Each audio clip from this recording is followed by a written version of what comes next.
Yang mulia, yang mulia tolong. Saudara Rosyuro nunjuk-nunjuk apa ya? Saudara Rosyuro nunjuk majelis hakim kenapa? Ada apa menunjuk? Saudara Tiro Suryo, Tolong, Anda tolong, itu jangan pengunjung. menunjuk-nunjuk ya. Anda tuh pengunjung. Hormati yang mulia. Di sini. Hormati yang mulia. Cukup. Hormati yang mulia. Sudah.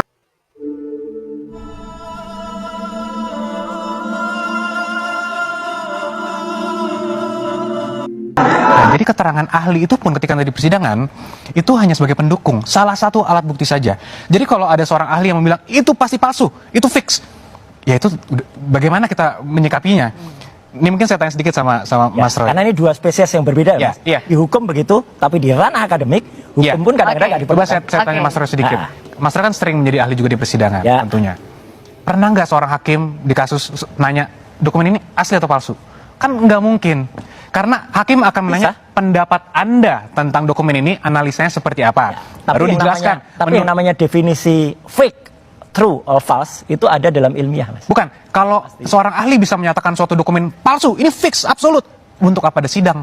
Untuk apa ada pengadilan yang menentukan bahwa ketok pasal terbukti, ini pemalsuan, dokumen ini palsu. Ya. Kalau seorang ahli dapat menjelaskan itu absolut, ya maka apa guna pengadilan? Jadi kan ini yang harus bisa dibedakan gitu, bahwa seorang ahli tentunya boleh saja dengan segala keilmuan yang dimiliki kami hormati untuk menganalisa suatu dokumen dengan metodologi juga tertentu, apakah cara pendekatannya itu secara historis, normatif, yuridis dan lain-lain. Makanya juga ahli ada. itu pendapatnya ilmiah, Mas, bukan untuk dikriminalisasi. Betul, ilmiah. Kalau ilmiah tidak mungkin menyatakan asli atau palsu, Mas. Itu masalahnya. Bisa. Ilmiah itu adalah identik atau tidak identik. Kalau nanti ternyata seorang ahli menjelaskan, oh ini bisa diduga palsu, itu kita hormati. Tentunya itu juga akan dipertimbangkan oleh hakim dalam satu perkara, dapat dipertimbangkan. Tapi nggak pasti. Tapi gitu. tidak mungkin, karena apa gunanya pengadilan, Mbak? Pengadilan lah yang bisa menentukan ini asli atau palsu. Tapi Cuman Pak Jokowi yang menyikapinya seperti apa? Yang saya sebenarnya ingin sedikit komentari itu, yang menurut saya itu ini jelas tidak ilmiah. Kenapa? Karena seorang ilmuwan tentunya ketika menganalisis suatu dokumen tidak bisa mengatakan ini asli atau palsu.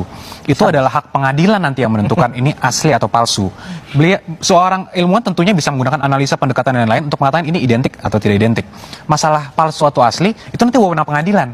Makanya itu kenapa kalau ada seorang yang menganggap dirinya ahli mengatakan ini adalah dokumen asli atau palsu, itu sangat disayangkan. Karena kan keterangan ahli ini, Mbak, di 184 KUHP juga pasalnya, itu keterangan ahli hanya salah satu alat bukti. Alat bukti kan ada keterangan ahli, keterangan saksi, ada bukti surat, ada petunjuk, keterangan terdakwa. Setelah ijazahnya terbukti palsu, maka itu adalah pintu masuk untuk menghancurkan Pak Jokowi. Setelah Pak Jokowinya hancur, maka Pak Gibrannya yang akan dihancurkan. Karena sekarang juga sudah ada kan ya orang-orang tertentu yang ingin memakzulkan Pak Gibran gitu ya. Nah setelah itu maka Pak Prabowo itu menjadi benar-benar sepi dari dukungan, dan karena itu mudah dihancurkan. Kemudian Indonesia akan mengadakan revolusi dan sebagainya. Ya bisa juga seperti itu. Itu kan skenario yang saya pikir sangat masuk akal. Jangan lupa ijazahnya nanti difoto ya, Le. Siapa tahu ada yang bertanya di kemudian hari. Sebelum kami tutup, izinkan kami menyampaikan dua pantun. Mohon disambut dengan cakep. Jalan-jalan keliling UGM naik sepeda. Sampai di kampus jangan lupa sepedanya dikunci. Teman-teman wisudawan yang sedang berbahagia, selamat Idul Fitri, segala kesalahan mohon dimaklumi. Pantun yang kedua, mohon izin, mungkin adalah saat-saatnya lagi hot. Ubur-ubur ikan lele dimasak dengan tahu di pagi hari. Jangan lupa ijazahnya nanti difoto ya, Le. Siapa tahu ada yang bertanya di kemudian hari.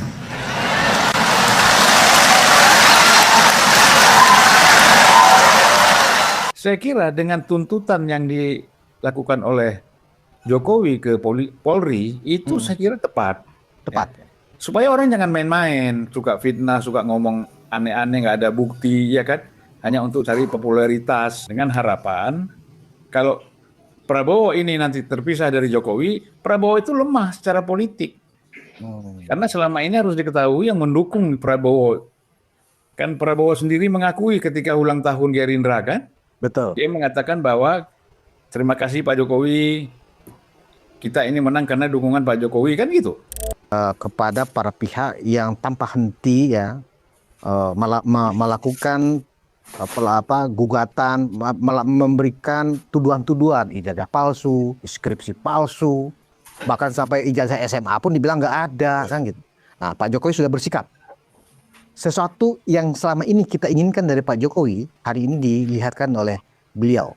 Mereka melaporkan secara hukum. Nah, ini langkah maju ini, Bang, ya kan? Nah, menurut Abang, apakah langkah yang diambil oleh Pak Jokowi ini, ya, tentu ada implikasi politiknya, ya kan? Nah, dalam situasi politik yang saat ini Pak Jokowi dan keluarga sedang dalam tekanan politik nih, Bang. Apakah langkah ini menurut Abang tepat atau tidak tepat? Kalau toh tidak tepat, ini nggak bisa ditunda atau bagaimana, Bang? Pertama saya ingin ke belakang dulu ya. Ya. Bahwa sebenarnya kan tuntutan-tuntutan soal ijazah Jokowi itu menurut saya tidak rasional. Ya. Karena kalau mau nuntut itu kan sejak dia mencalonkan wali kota, itu kan data semuanya sudah dikasihkan. Ya. Ke KPU, KPUD sana ya. Di Solo. Kemudian ketika Gubernur DKI kan juga menyampaikan semua data-data itu. Betul. Ya. Kemudian 2 kali Pilpres, masa KPU nggak tahu? Ya kan? Ya. Nah artinya kalau itu memang nggak ada, itu kan KPU, Bawaslu itu harus bicara gitu loh. Ya kan? Nah kemudian PDIP, Nasdem, semuanya yang mencalonkan Jokowi itu masa nggak tahu? Enggak. Syarat-syarat itu. Kalau syarat-syarat itu tidak terpenuhi, paling tidak Gerindra, PKS dan Demokrat yang mengusung Prabowo pada 2014, 2019, bahkan 2014 itu banyak lagi ada Golkar macam-macam di situ kan? Ya. Nah, dan terbukti kan partai-partai ini semuanya tidak pernah menggugat itu. Paling gagal kan menggagalkan Jokowi kan menggugat soal ijazah itu. Tapi kan partai-partai pendukung Prabowo, baik 2014, 2019, itu tidak ada yang melakukan penuntutan itu ke KPU atau Bawaslu. Jadi menurut saya ini aneh dan mengada-ngada, ini orang-orang nuntut ini nggak ada kerjaan. Ya. Karena kebencian kepada Jokowi. Kemudian dilanjutkan dengan kebencian kepada Gibran. Ya, gitu. Nah, lalu ingin memisahkan antara Jokowi dengan Prabowo lewat isu ijazah ini. Ya, dengan harapan kalau Prabowo ini nanti terpisah dari Jokowi, Prabowo itu lemah secara politik. Karena selama ini harus diketahui yang mendukung Prabowo, kan Prabowo sendiri mengakui ketika ulang tahun Gerindra kan? Betul. Dia mengatakan bahwa terima kasih Pak Jokowi, kita ini menang karena dukungan Pak Jokowi kan gitu. Betul. Makanya dia memilih Gibran sebagai calon wakil presidennya. Dia karena takut kalah. Dia tidak mau, bukan takut ya, dia tidak mau kalah. Gitu loh. Masa sudah 4 kali pemilu kalah terus. Nah, sekarang peluang dia untuk menang, dia harus gandeng Jokowi. Itu siapa aja, orang berpolitik itu siapa aja, bukan hanya Prabowo, siapapun. Kalau orang mau menang pasti mencari kekuatan-kekuatan yang bisa memungkinkan dia menang. Kalau enggak ya bodoh namanya. Iya kan? Kalau orang tidak memanfaatkan peluang untuk dia bisa menang dari siapapun, dia harus manfaatkan itu. Ini politik kok. Gitu loh. Jadi hal yang wajar. Nah, orang-orang ini tidak lagi bicara persoalan politik. Tetapi yang dia bicarakan adalah faktor kebencian, permusuhan, ya kan? Dendam gitu loh. Nah, ini yang kita sayangkan dari yang selama ini orang-orang itu menuntut persoalan ijazah Jokowi. Ya kan cek aja ke KPU atau Jokowi ada nggak? Mega juga nggak ada S1-nya, nggak pernah dipersoalkan. Ya, Mega kan SMA aja kan, UI nggak lulus kan? Gitu.